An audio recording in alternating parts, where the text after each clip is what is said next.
What is the leader's agenda?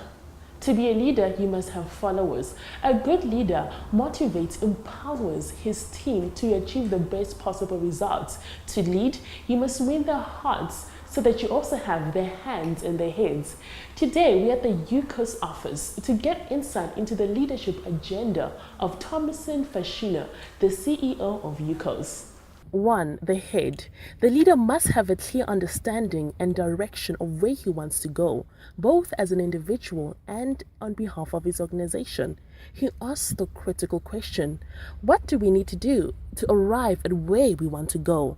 This question gives rise to a possibility of alternatives, thus the ability to deliberate reasoning and plan is necessary to kickstart the leader's agenda. How do you provide your team with a sense of purpose and direction?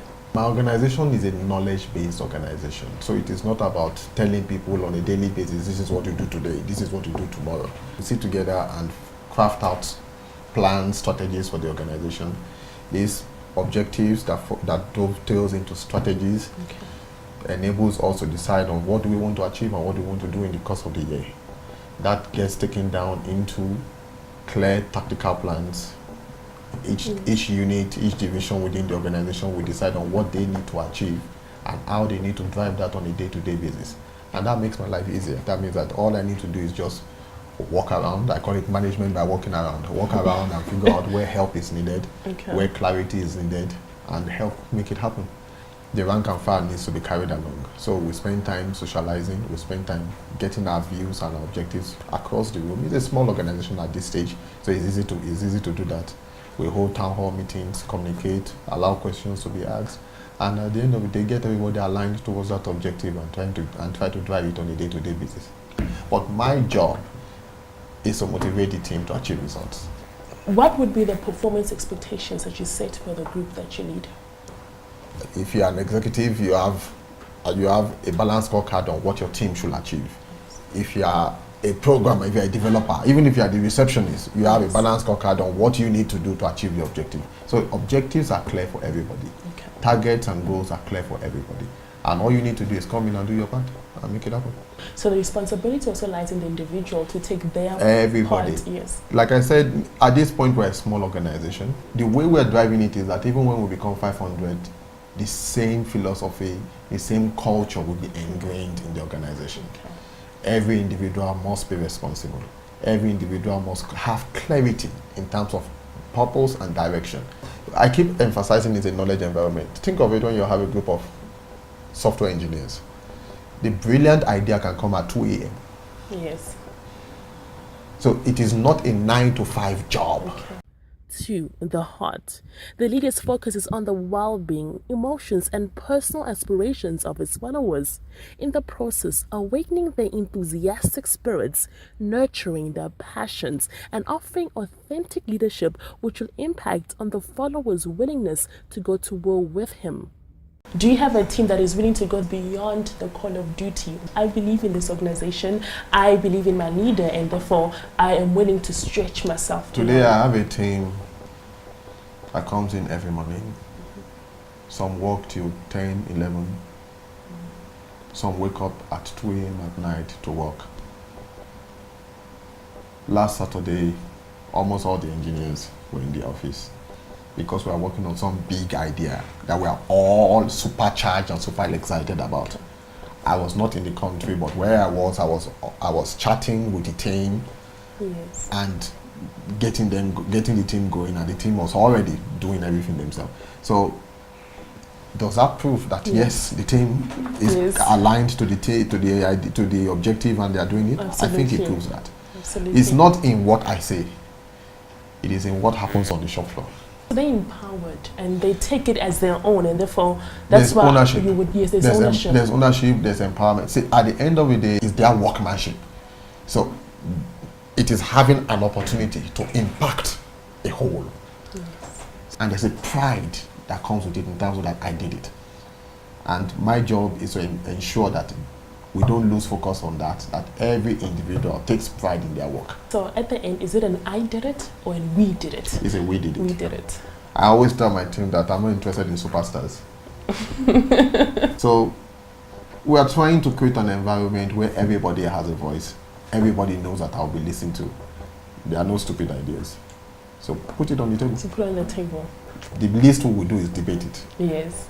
And when I get into the room to debate an idea, I'm not CEO. Okay. I'm a participant. How do you motivate your team to stay on focus and stay with you? My personal presence is first source of motivation. That I am here through thick and thin. I will be in the trenches with you.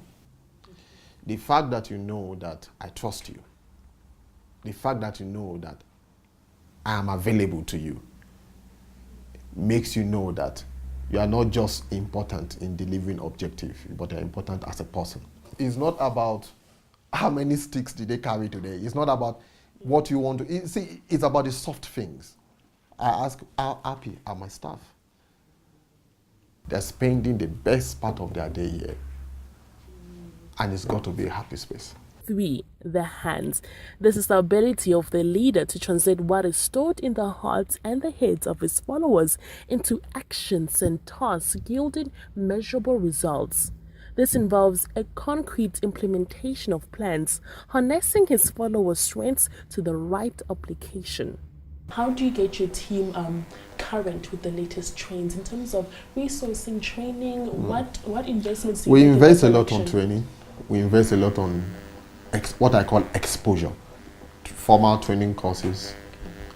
And I ensure that that spreads around, both domestically within South Africa or Nigeria, where I have the teams. Internationally, sometimes they need to go to Spain. I had 2 people in Spain earlier on in the year, to go to the US, go to India. We're hungry for ideas and information, and anywhere we find them, we invest to make it happen. I believe that you will not achieve a lot with an uneducated workforce. We encourage reading up. Yes. Read up. When I say read, get ideas. How would you ensure that your direct reports deliver on time and according to the required standard? Everybody has come to understand that we're a continuum. You're in marketing, you're in sales, you're in engineering, you're in finance, you're in HR. We need the continuum working